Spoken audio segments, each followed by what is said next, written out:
በስመ አብ ወወልድ ወመንፈስ ቅዱስ አሐዱ አምላክ አሜን። አመ ዕስራ ወአሙሱ ለየካቲት በዛቲ ዕለት አይረፈ አብ ቅዱስ አባ አቡፋና። የካቲት 25 ቀን የከበረ ቅዱስ አቡፋና ይታሰባል። በምድረ ግብፅ ተጋድሏቸውን የፈጸሙ በመዓልት 500 ጊዜ በሌሊት 500 ጊዜ አቡነ ዘበሰማያትን ይጸልዩ የነበሩ በ40 ቀን አንድ ጊዜ ብቻ እህል ይቀምሱ የነበሩና ሙሉ ዘመናቸውን በበረሃ በታላቅ ጽሞና የፈጸሙ አባት ናቸው። አቡፋና ጻድቁ በጣም የሚታወቁበት ከማበጡ የተነሳ እጅግ ግዙፍ በነበረ እግራቸው ነው። ለዚህ ምክንያቱ ደግሞ ስለ መድኃኔዓለም ፍቅር አልቀመጥም አልተኛም ብለው ለ18 ዓመታት በመቆማቸው ነው እግራቸው ያበጠ። 18 ዓመት የመቆማቸው ዜናስ እንደምን ነው ቢሉ እንዲህ ነው። አንድ ቀን እኔ ግን ከዚህ ዓለም የምለየው መቼ ይሆን ሲሉ አሰቡ። በእርግጥ ይህንን ሐሳብ ብዙ ሰዎች ሊያስቡት ይችላል። ሐሳቡ ጠቃሚም ያልተፈቀደም ነው።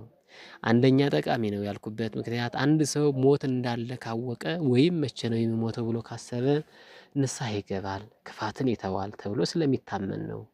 ወገኔ ሁሉ እንደ አውሬ ሲባላ፣ ደም ሲያፈስ፣ ክፋትን ሲጎነጉን የሚውል እሞት ባይ ሳይሆን እንወር ባይ ሆኖ ነውና።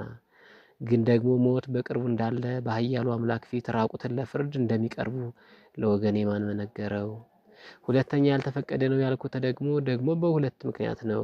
ኢትበሉ ለጌሰም ለነጋ ትበሉ የሚል አምላካዊ ቃል ስላለ ሰው በተለይ ዓለማዊ የሚሞትበትን ቀን ቢያውቅ አጭር ጊዜ ከሆነ ሽብር ጭንቀት ይበላዋል። ወዲህ ደግሞ ጊዜው ረጅም ሲሆን እንደ ሰባት ካት ማለትም በኖህ ዘመን እንደነበሩት ሰዎች ብዙ ልዝናዳበት ኃጢአት ልስራበትና ንስሐ ገባለሁ ይላልና ነው። በዚያውም ላይ በቤተ ክርስቲያን ትውፊት መሰረት ሰውና የነቢያት አለቃ ቅዱስ ሙሴ የሞቱን ጊዜ ጠይቆ እጅግ መቸገሩን መጥቀሱ በራሱ በቂ ነው። ጌታ ዓርብ ቀን ትሞታለህ ብሎት ለ2 ዓመታት ዓርብ ራሱን ሲገንዝ ኑሯልና በመጨረሻ ቀን ግን ድንገት መልአከ ሞት መጥቶበታል። ስለዚህም ወድልዋኒክሙ ንበሩ ተዘጋጅታችሁ ኑሩ መባላችን አስበን ልንኖር ግድ ነው። ወደ ቀደመ ነገራችን እንመለስና ቅዱስ አቡፋና ይህን የረፍቱን ነገር ሲያስቡ ቅዱስ መልአክ ተገልጦ ተርፈከ 18 ዓመት ቀርቷል አላቸው። እርሳቸውም ጌታዬ 18 ምን ሲሉት ይጠይቃሉ። ሳይመልስላቸው ተሰወረ። ከደቂቃ እስከ ኢዮቤልዩ ብዙ 18ቶች አሉ። እርሳቸው ግን 18 ነው ብለው ለጌታ ተሳሉ። ስለታቸውም ከዚህ በኋላ አልቀመጥም የሚል ነው። እየጾሙ እየጸለዩ ለ18 ቀን ቆሙ። መልአከ ሞት አልመጣም። ምክንያቱም በሰዓቱ 18 ቀረህ ነው ያላቸው እንጂ 18 ሰዓት፣ 18 ዓመት፣ 18 ወር አላላቸውም ነበር። 18 ሱባኤ ይሆን ብለው 18 ሱባኤ ማለትም 126 ቀናት ቆሙ፣ ጸለዩ። አሁንም መልአከ ሞት አልመጣም። አይ 18 ወር ሊሆን ይችላል ብለው ለ18 ወር ለ1 ዓመት ከ6 ወር ቆመው ተጉ። አሁንም መልአከ ሞት የውሃ ሽታ ሆኗል፣ አልመጣም። ይህን ጊዜ ግን ወደ ፈጣሪ ለመኑ። ጌታዬ ያልከኝ ምን 18 ነው አሉ። ቅዱሱ መልአክም መጥቶ አቡፋና ሆይ የቀረህ 18 ዓመት ነውና ጽና ብሏቸው ተሰወረ። ልብ በሉልኝ፣ እስከ ሞት አልቀመጥም ብለው ተስለዋል። ቅዱሱ ገዳማዊ በቃላቸው የሚገኙ እውነተኛ ክርስቲያን ነበሩና ለ18 ዓመታት እንደተተከለ ምሰሶ ቆመው ጸለዩ፣ ጾሙ። እንዲህ ያሉት ቅዱሳን ሊቃውንትም እንዲህ ይላሉ። ሰላም ለከ ጽኑ ከመአምድ ዘያንቀለቅሎ ሞገድ ማዕበለ ዓለም የማያናውፀው ብርቱ ምሰሶ ሆይ ምስጋና ይገባሃል የሚሏቸው ቅዱሱን ለዚህ ነው።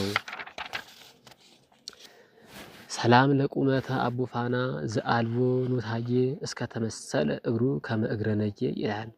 ከመቆሙ ብዛትም አካላቸው ደቆ እግራቸው የዝሆን እግር እስኪመስል ድረስ ወፍሮ ነበርና።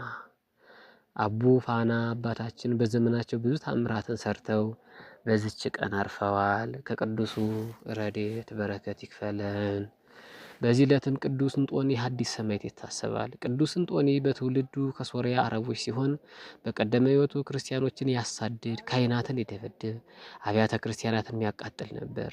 እግዚአብሔር በንስሐ ሲጠራው ግን ደግ ጻድቅና ምርጥ ዕቃ ሆኖ ተገኘ። በመጨረሻም ከብዙ መከራ በኋላ ለሰማዕትነት በቅቷል። አምላከ ቅዱሳን የወላጆችን ትጋት፣ ጽናት፣ ፍቅርና በረከት ያድለን፣ ከማስተዋሉም አያጉድልብን።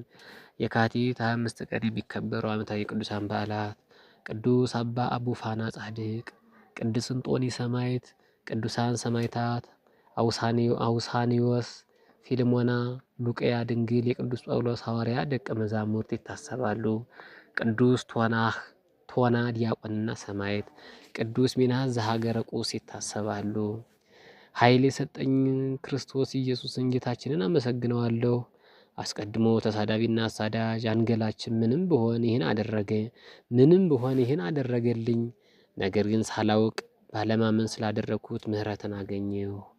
የቅዱስ ጳውሎስ መልእክት ወደ ቅዱስ ጢሞቴዎስ ከምዕራፍ 1 ከቁጥር 12 እስከ 13።